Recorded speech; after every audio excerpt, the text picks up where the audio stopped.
and gentlemen, Bangladesh is a developing country that has made significant progress in the apparel and textile industry.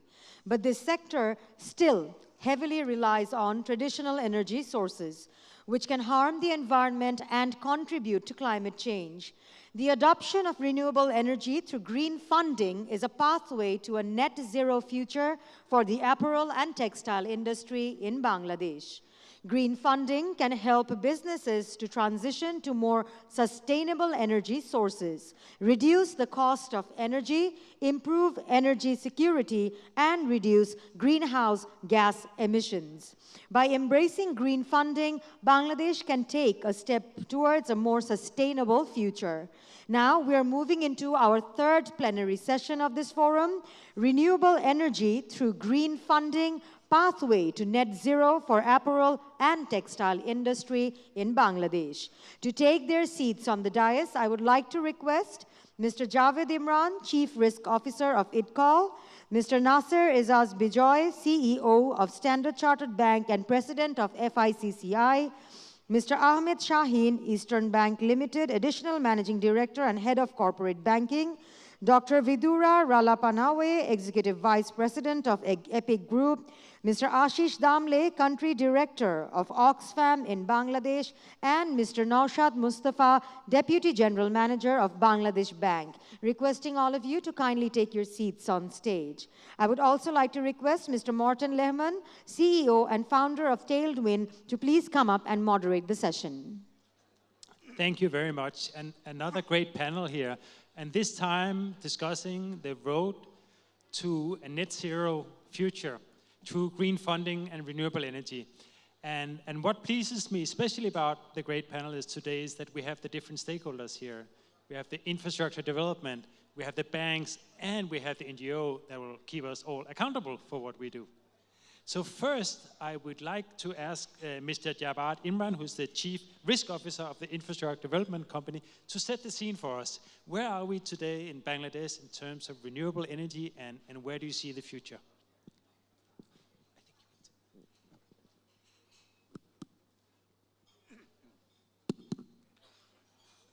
Thank you. So I first thank you for giving me the opportunity. First, I would like to tell you that Bangladesh is not the contributor.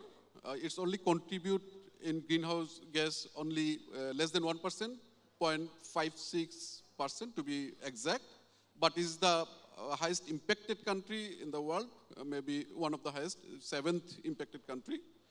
So, so to reduce greenhouse gas emission, Bangladesh has given set a target. So Bangladesh government has targeted around 40% of its energy from renewable energy within 2041. And in IDCOL, we are working in that line. We have taken several projects. From 2003, we are working on solar home system. So it is one of the largest off-grid solar home system in the world, and there are more than 4 million houses where installed solar home system. And now what we are doing rooftop solar, because Bangladesh is land scarce country. We are financing solar rooftops, and for 1 megawatt of electricity, if you have roof more than 70 to 80,000 square feet, you can get 1 megawatt of electricity.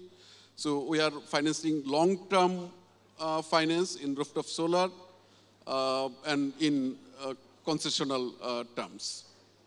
So we have rooftop solar, and in a study, it shows that Bangladesh has a capacity to generate more than 3,000 megawatt of electricity from rooftop, but we have targeted 300 megawatt of electricity within 2025. So in that case, we have already installed 40 megawatt of electricity through rooftop solar. In another cases, we have done solar irrigation, and we have installed 1,500 pumps, solar irrigation pumps, all over the country, and we have 26 solar mini grids. So that's how ITCOL is doing and contributing in renewable energy area. Thank you. Thank you very much. And now over to the people with the money, the banks. And starting with you, Mr. Nausha Mustafa, the Deputy General Manager of Bangladesh Bank. Can you talk about the work you're doing to secure funding and also what makes you hopeful for the future? Thank you, Morten. Actually, Bangladesh Bank is, as a policymaker of financial sector, we have been focusing on sustainable financing starting from 2015 or 16. And 2018, we have first issued a comprehensive guideline to the banks and FIs that you need to focus on environmental risks and mitigating them when you go for a financing, whatever may be the source of fund. So this is the beginning. And at that time, we established a separate department even to focus on that thing. We call it Sustainable Finance Department. And they have been relentlessly working on those issues. And already we have a Green Transformation Fund. Its size is 5,000 crore BDT. I don't want to go into the details because time will not permit for that one. So we have identified some priority sectors to finance under GTF. The rate of interest is around 5%. We already, issued a taxonomy and all the things for issuing green bonds. There are 8 sectors and 88 activities under this green bond taxonomy.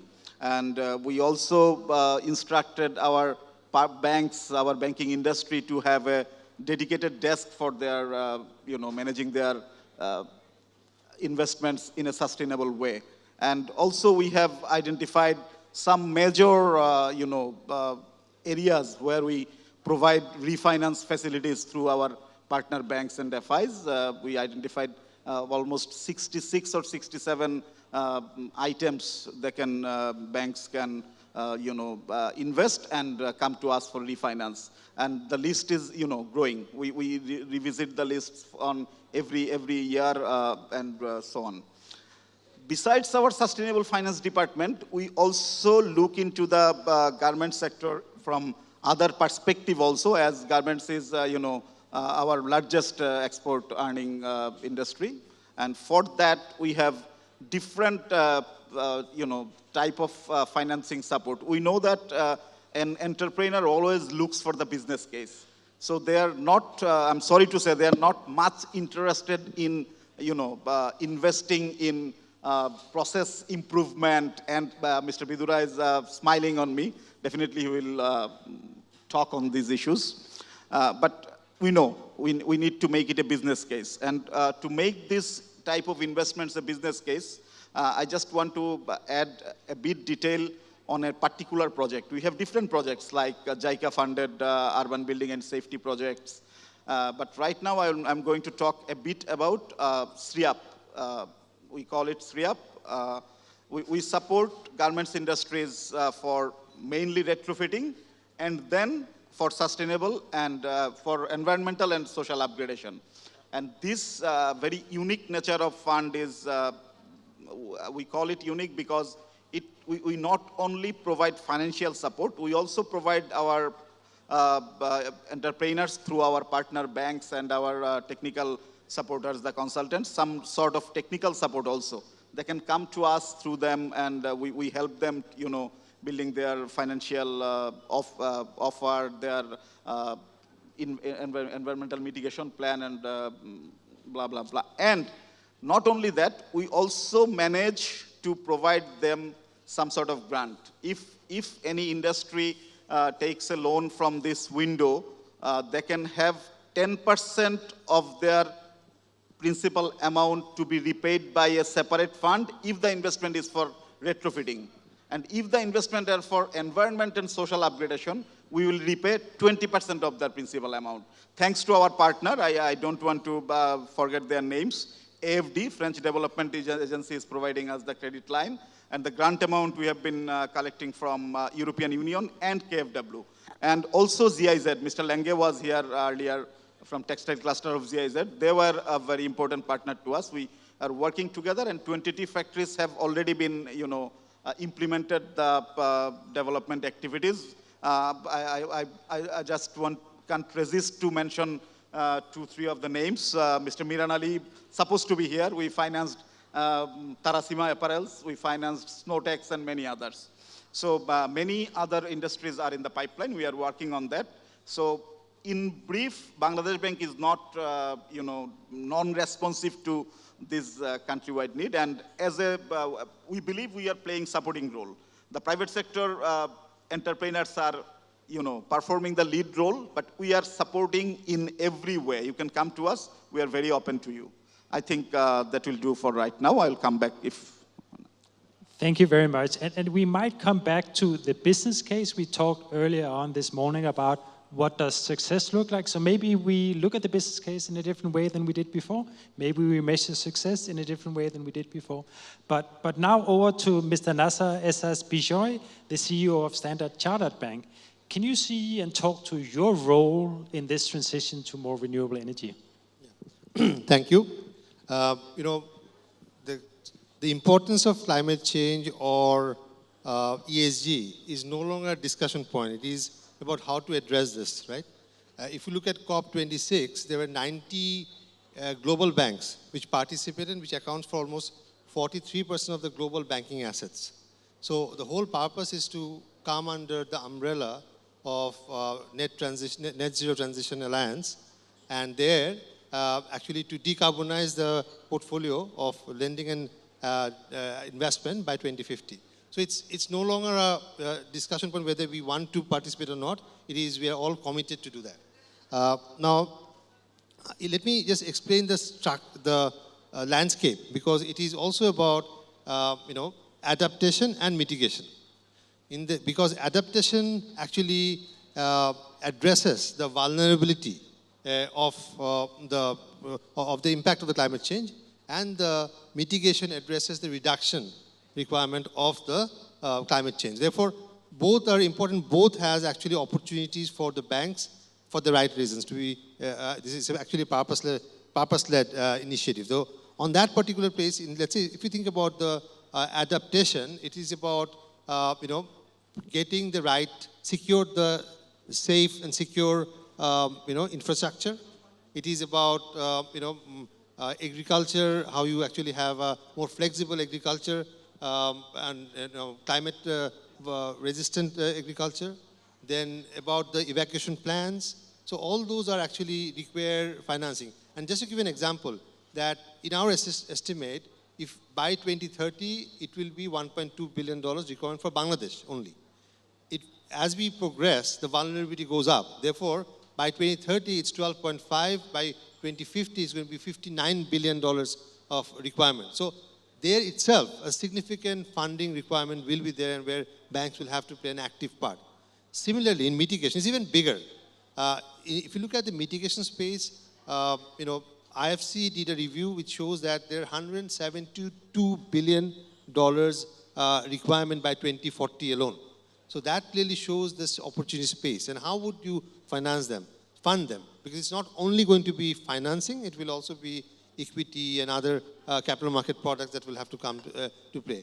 So the mitigation is obviously a bigger space where circularity almost accounts for 45%, but also the renewable energy and energy efficient industries, electronic vehicle, all those will play a role in addressing the mitigation part, right? So this we'll have to find out the sources of financing. So under Kyoto Protocol, there are obviously the Green Climate Fund, the Global Green Capital Fund is there, and then we have the Global Environment Fund. Multilaterals are there, bilaterals are there, capital market is obviously there. But apart from that, in Bangladesh, as Mr. Naushad mentioned about, Central Bank has a 5,000 crore refinancing window at 1% rate and then banks can lend at 5%. But here, I would, I mean, Equal is probably, in a way, significantly advantaged because they have access to this global green climate fund, and I think it's only Equal and PKSF are the two entities which are currently eligible. I think if it can be broad-based, then it will actually help executing much faster. And to be, to accelerate the process, I think we need to also look at the policy framework, infrastructure to accelerate this process. So clearly there is significant opportunity. If you look at the global, I just have the number, let me quote the number. It's actually $2.36 trillion is the global, green bond market. So this is clearly a significant opportunity for banks to actually participate and private sector as well. So capital market will be a very, very important participant if you want to really finance them. Amazing, thank you very much. And now over to Mr. Ahmed Shaheen, the Additional Managing Director of the Eastern Bank Limited. So what concrete activities do you do to support this transition?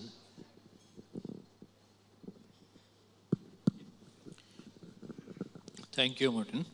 Thank you, Nasir. Already things are a little bit elaborated already.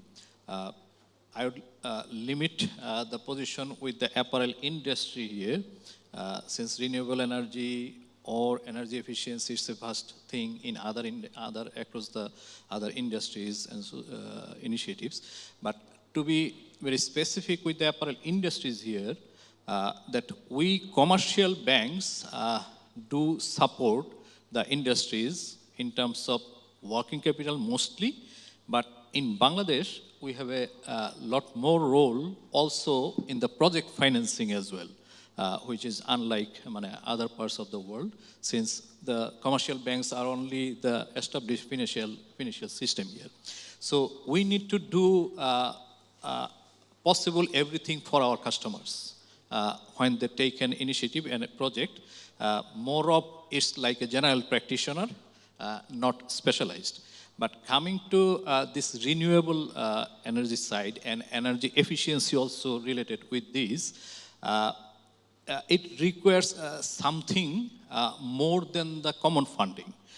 One is in the tenor, because the payback might be a longer, and the other is as much as finer in terms of cost.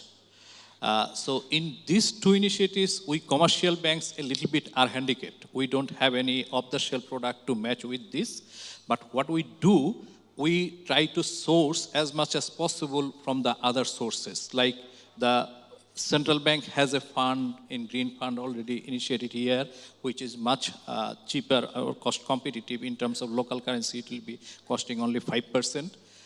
There is Equal, specialized institutions, they are very focused on this. So what we can do, we can support our customers that the customers are with us, the security arrangement, cash flow arrangement, everything with us. So we can take the credit risk. Where we can take refinance, we can channelize that. Then it gives the industries much finer in terms of pricing and also a matching tenor.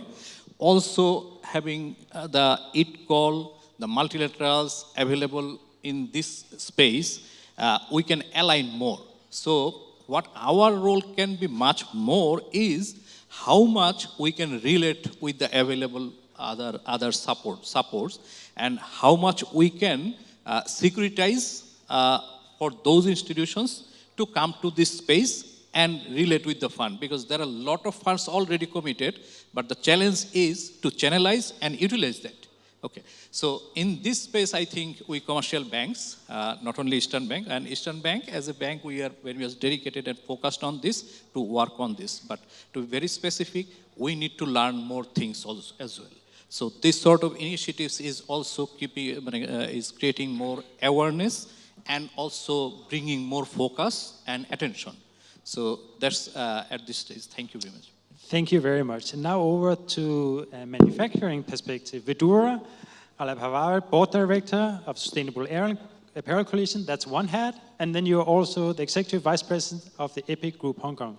So wearing both hats, and you will decide who you are. You can be SAC in the first and then manufacturer. But where do you see, what are the biggest levers we need to pull to really succeed in this path toward a net zero economy? Sure. Just to make it a little bit more complicated, I'll throw in a third hat. Before I became a corporate sustainability practitioner, I was a climate researcher. And if I use my climate researcher hat, I would say that we've already lost the war with climate crisis because the current carbon limits is not sustainable for either human survival nor human prosperity. So what that asks us to do is how fast do we have to run the race to net zero? And that ambition is what we should be governed. So that includes not just renewable energy, and a lot of the time the conversation is about renewable electricity, but we know our apparel industry uses quite a lot of thermal energy, so we're talking about renewable energy that supports our thermal, and also energy efficiency and other transitions that we have to make, everything from the way we make product to the products that we make. If you look at globally, this transition is actually turbocharged by the private sector. So states are moving towards decarbonization at a particular pace, but you will see the private sector has to run faster, partly because we can, partly because we must. Coming back to the lever, I would use a slightly different phrasing. I would say where is the biggest opportunity to rapidly decarbonize? And let me put this in context. As a company, we are attempting to halve our total carbon emissions by the end of this decade. At the same time that we are growing. So what does that mean? I have to halve my emissions in our operations. At the same time, I need to make sure that all my new factories are coming at net zero. So the opportunity we have is something we call collective action, because decarbonization of the value chain is a collective responsibility. It's not a manufacturer responsibility, it's not a brand responsibility, it's a collective responsibility. How we leverage the collective capability of the brands, manufacturers, the mills, the bankers, and everybody else. That's where the opportunity is, because all this time, what we have been doing is trying to run this race as individuals. We as a company is trying to decarbonize, brands are doing something else, mills are doing something else. It's never a collective journey, so that's where the opportunity is. I just want to make 4 quick points. A lot of the time, sustainable financing conversation is purely on debt. If you look at the amount of funding that is needed to decarbonize the apparel sector, it cannot be done through debt by the companies, nor can countries like Bangladesh be able to do this purely on debt. Second one is risk. Who bears the risk? How do we de-risk it? How do we underwrite the risk? How do we manage securitization? Third one, sustainable funding. 2 key points. Is it affordable? Is it accessible? If you think about a lot of the sustainable financing instruments that's on the table are not accessible to the majority of the facilities. So how do we get the funds to where it is needed the most? Not to the companies like us, but to the companies who need it most. We spoke from the morning about just transition. What does just transition look like in this context? And this is something interesting. And the fifth one, how do we really, this conversation on funding is always about payback. How do we fund the long to no payback investments? At the same time, how do we take away, there are instruments for this. There are instruments such as, bad investment banks. How do we create these tools that can help fast-track Bangladesh into a net zero economy? So these are the ones that we want to talk about. Thank you. Thank you very much. I think that's a good segue over to you. Mr. Ashish Damle, you're the country director of Oxfam. So from where you're sitting, what's missing when you go to work every day to secure a just transition? Thank you, Martin. Oxfam's fundamental job is to listen to the people and amplify their voice and influence policies or policy makers, both nationally, regionally, and globally. And when we say people, it includes not only the communities where we work, but it also means the small-scale industries, small-scale entrepreneurs, medium-scale, the other entrepreneurs, private sector, and also the national government when we take these messages outside the country borders. When it comes to the transition to the green energy, we have added this word, or we focus on it, is just transition. That just is for us capital letters, bold and underline. And what do we mean by this is precisely that this transition is being influenced by the market forces, or it's organically evolving considering the limitation and strength that we have in the country. So for us, keeping the people and national interests at the center of this change is very important. And in that perspective, we do question, as Sir was also saying, that when it comes to finance in Bangladesh, which is the climate vulnerable recipient country, not because of its own deeds, because of the deeds that have happened in the West, then why should Bangladesh pay the cost for it? Why should the just transition cost or the finance is subjected to the debt? Why can't it be subjected to the compensation? And why cannot we fit it into the narrative of the damage and loss?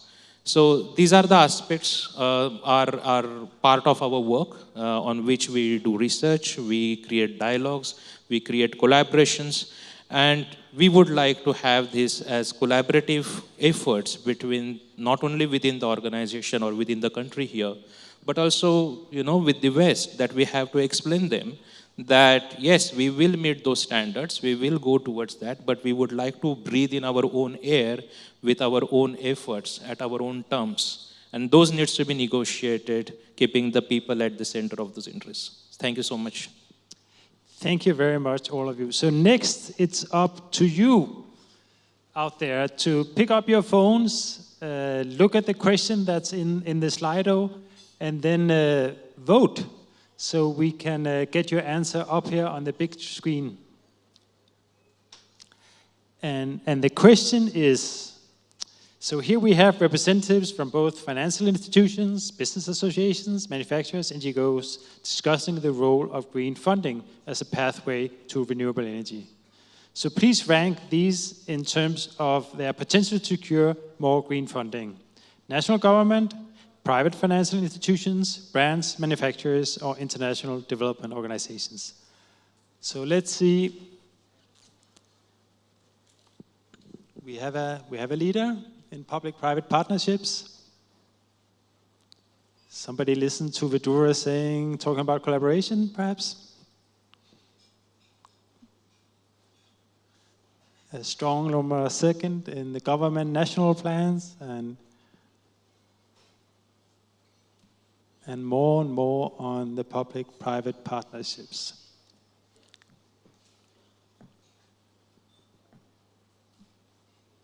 More and more, it becomes a self-fulfilling prophecy.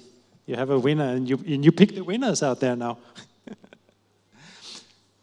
So any comments from you, our dear panelists? Is this surprising to you, or? Yes.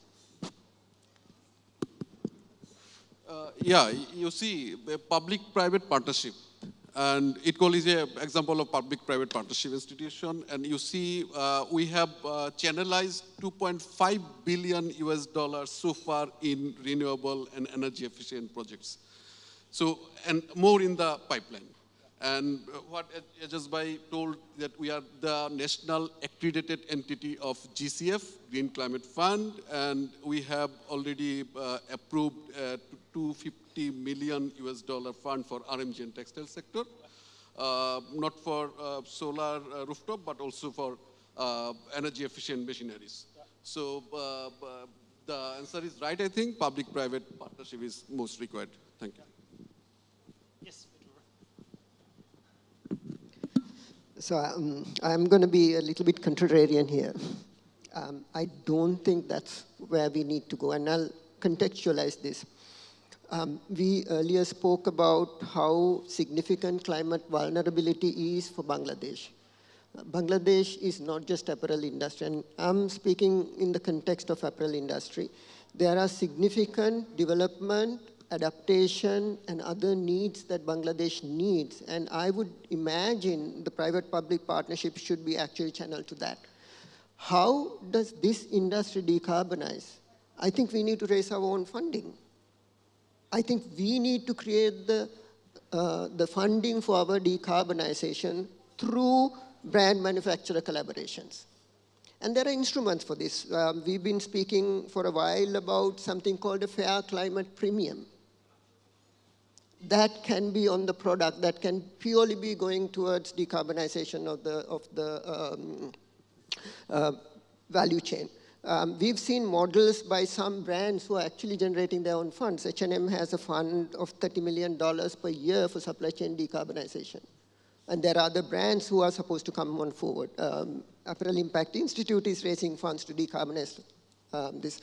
What I think we really need from the state is creating that enabling environment that allows this funding to come in, that helps the facilities to decarbonize. And that is partly that is on the financial sector. I think there's already quite a lot of positive sides on that, and you know, there are new models. I mean, SRIAP is something that I really like because it just breaks away from the traditional interest-based debt funding mechanism. But there's a second part that is equally important for this, and that is this renewable energy integration to decarbonize the apparel sector does not work if the national grid does not change to absorb the renewable energy. So there are things that happen. So if we get funding from Green Climate Fund or the multilaterals, that should really go to change the infrastructure that allows the private sector to run this race faster, right? And my request to this industry, and I'm wearing both hats now, I'm wearing all three hats now, as a climate researcher, as a manufacturer, and as a director of Sustainable Apparel Coalition, we need to decarbonize faster than we think we can. And if you start thinking that you can do it faster, you'll actually decarbonize faster. Yes. Then one line is basically, I think it really shows that the requirement is such, the reason is so compelling that there is no one sector that will be important. It's actually every one of the sectors, including consumer, needs to behave in a manner that encourages the more sustainable behavior. Yeah, I think just to qualify a little bit further, when we talk about the apparel sector, it is part of the larger ecosystem. Considering a particular sector and not considering the other factions of this ecosystem, that has a danger in terms of actually one bringing the change itself, and also to then to prove and to create a space in that marketplace. So that is where I think we need to really concentrate on this whole ecosystem in such a way that even the people, the manufacturers, the small scale industry, the entire logistics supply chain is part of it. Just one thing to repeat what I said earlier, that this is the, I think everybody's perception and understanding is correct, what we also perceive, that we need more collaboration.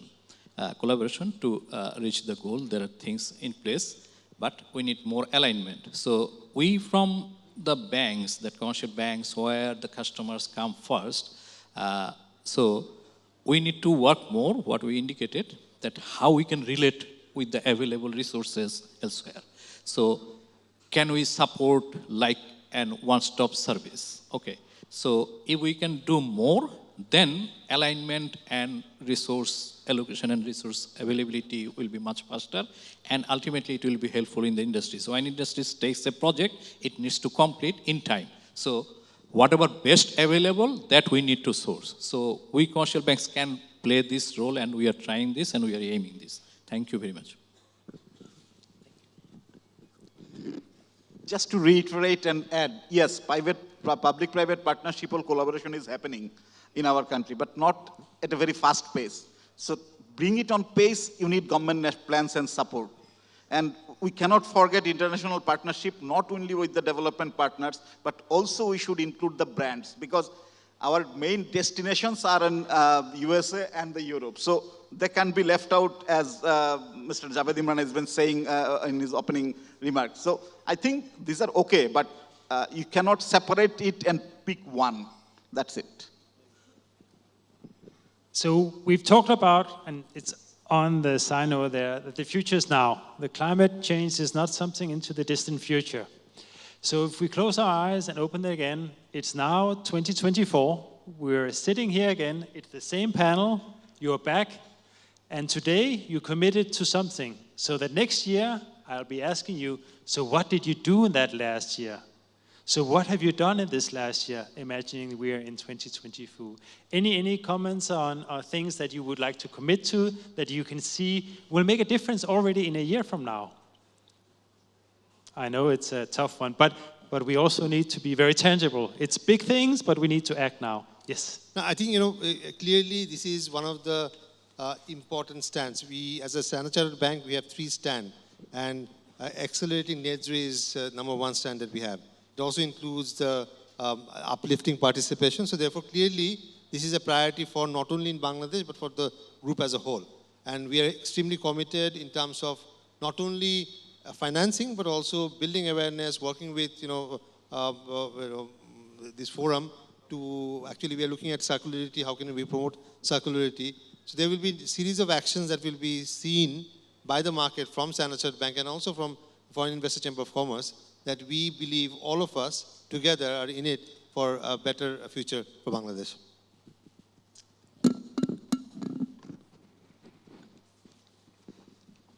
So if all goes well, if I sit here, if I'm assuming that I'm going to sit here next year, there will be at least 1 new sustainable financing model in Bangladesh that we will support. And there will be, and that's talking as EPIC, and talking as Sustainable Apparel Coalition, I think there will be a model of collective action that brings brands and manufacturers and the mills together to collectively work on this without passing excessive burden to one part of the supply chain, one part of the value chain. So I think those 2, I'll be proud if I can come and say that, but that's where we're working towards.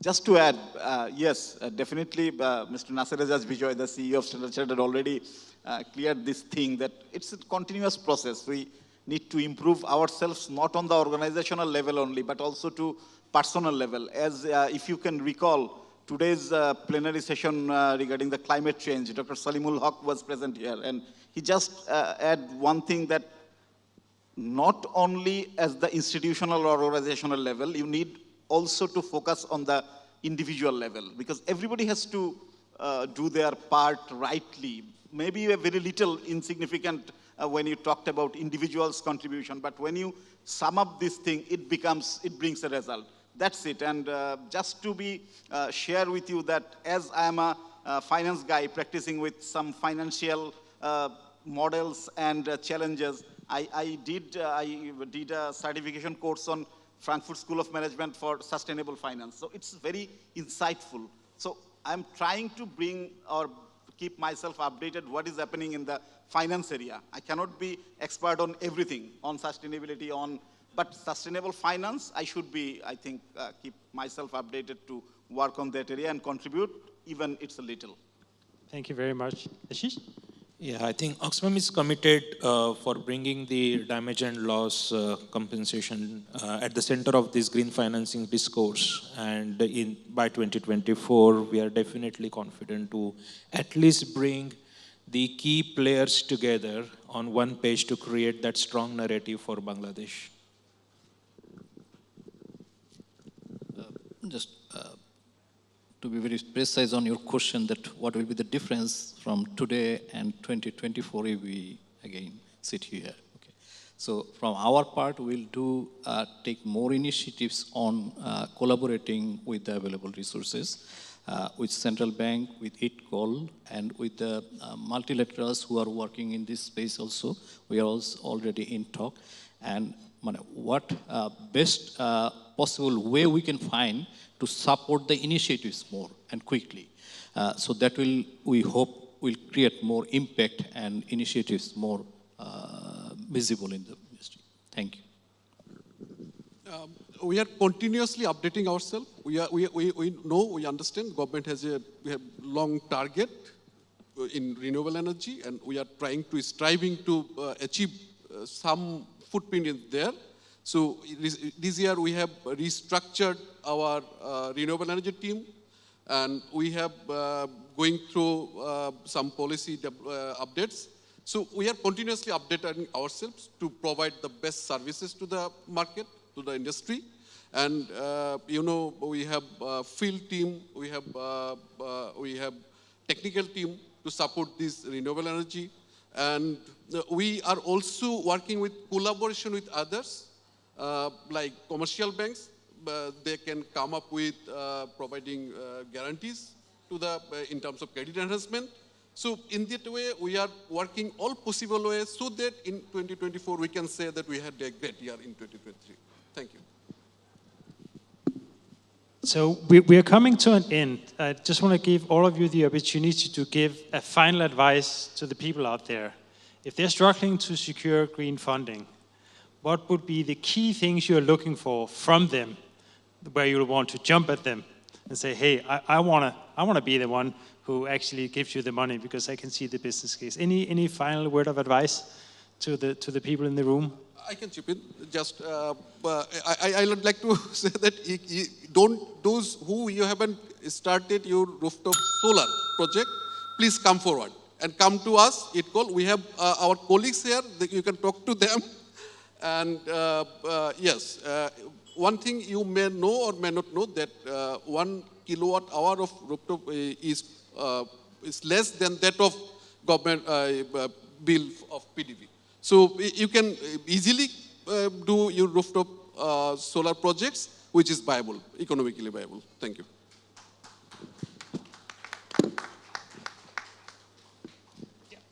So I think, we have done a survey and the international brands have clearly said that from 75% of them said that they will start removing,